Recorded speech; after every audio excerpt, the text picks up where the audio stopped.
Rear Admiral Frederick Lois Riefkohl, a native of Maunabo, Puerto Rico, was an officer in the United States Navy and the first Puerto Rican to graduate from the United States Naval Academy and to be awarded the Navy Cross. The Navy Cross is the second highest medal, after the Medal of Honor, that can be awarded by the U.S. Navy for heroism, a distinguished service. He was a World War I Navy Cross recipient who served as captain of the USS Vincennes during World War II. Early years. Riefkohl was born and raised in the town of Maunabo, Puerto Rico to Luis Riefkohl y Santos and Julia Jamieson. His older brother was Rudolph W. Riefkohl, a colonel in the United States Army Corps of Engineers, who played an instrumental role in helping the people of Poland overcome the 1919 typhus epidemic. His other siblings were Helen Emily and Louise Riefkohl. Riefkohl received his primary and secondary education in the towns of Arroyo Cristi Estides and Coy, U.S. Virgin Islands, and spent 3.5 years at Philip Sandover Academy in Boston, Massachusetts. Riefkohl received an appointment on July 5, 1907, from Beekman Winthrop, the U.S. appointed governor of Puerto Rico from 1904 to 1907, to attend the U.S. Naval Academy in Annapolis, Maryland. In 1911, he became the first Puerto Rican to graduate from the academy. During World War I, Lieutenant Riefkohl served as commander of the Armed Guard of the USS Philadelphia, and on August 2, 1917, he was awarded the Navy Cross for engaging an enemy submarine. The Navy Cross is the second highest medal that can be awarded by the U.S. Navy and is awarded to members of the U.S. Navy or U.S. Marine Corps for heroism, a distinguished service. Navy Cross citation. Riefkohl, Frederick L. Lieutenant, U.S. Navy Armed Guard, USS Philadelphia. Date of action. Citation. Pre-World War II.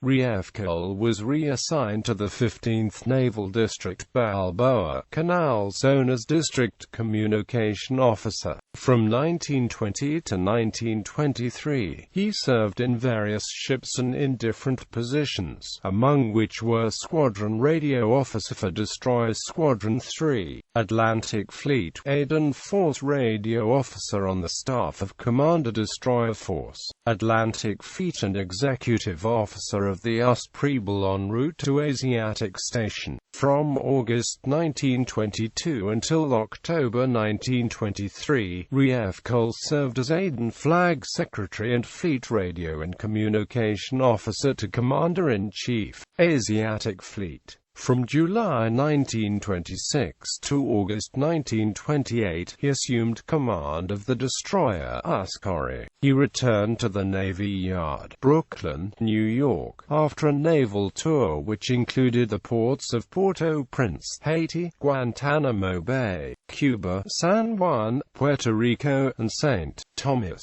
Virgin Islands, and served as executive officer of the USS Kittery until June 1929.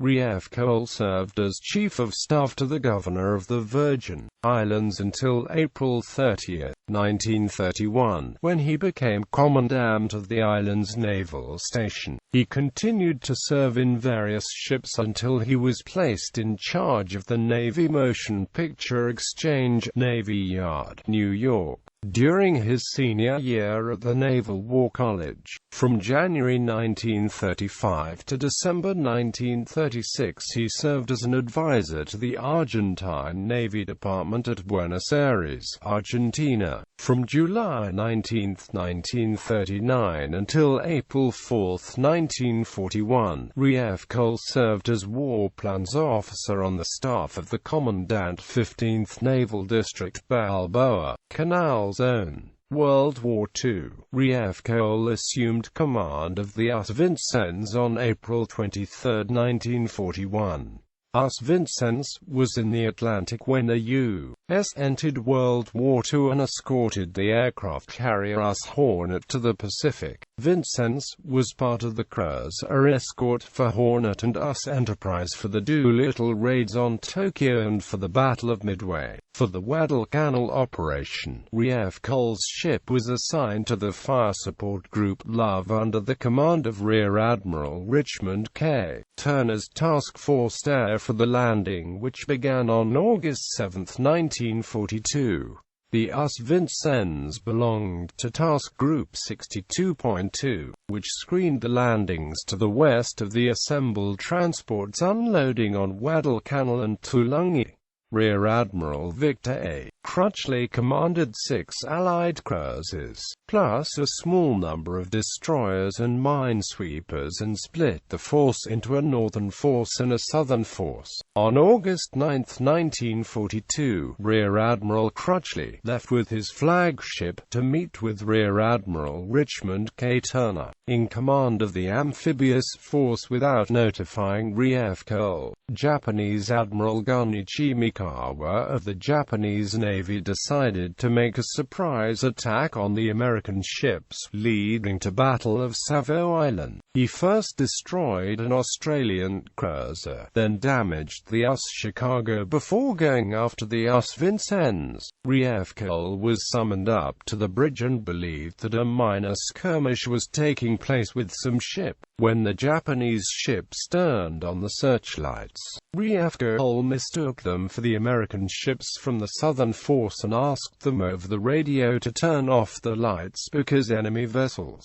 might be near. The Japanese answered the message with a fusillade of shells and torpedoes. Riefkohl ordered a starboard turn, but torpedoes hit and exploded, destroying both engine rooms. The USS Vincennes fired back and may have hit the Kinugasa, a Japanese cruiser. The Vincennes received 85 direct hits and Riefkohl ordered his men to abandon ship. The sailors manned the life rafts and the Vincennes rolled over and went down with 342 men still aboard. Riefkohl was presented a Purple Heart for the wounds which he received. HMAS Canberra, USS Vincennes, USS Quincy, and USS Astoria were all sunk, and U.S. Chicago were badly damaged in the battle, but they had successfully screened the amphibious ships that were still unloading to the east.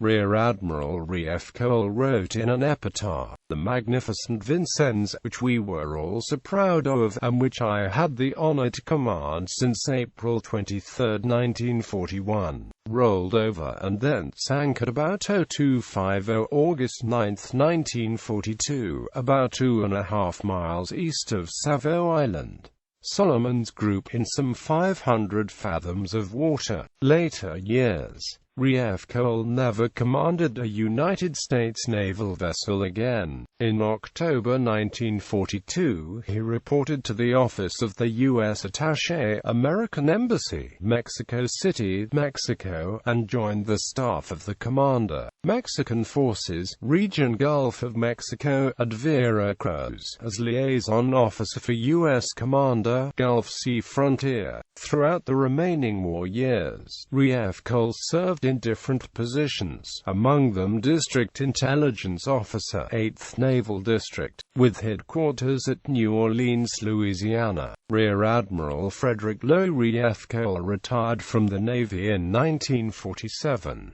He later served as the Chief of Staff to the Governor of the U.S. Virgin Islands, advisor to the Argentine Navy, and as Inspector of the 10th Naval District in San Juan, Puerto Rico, until his retirement from the Navy on January 1, 1947. Rear Admiral Frederick Lois Riefkohl died in Brevard County, Florida in 1969 and was buried with full military honors in the United States Naval Academy Cemetery. He was married to Louisa Gibson Riefkohl and did not have any offspring.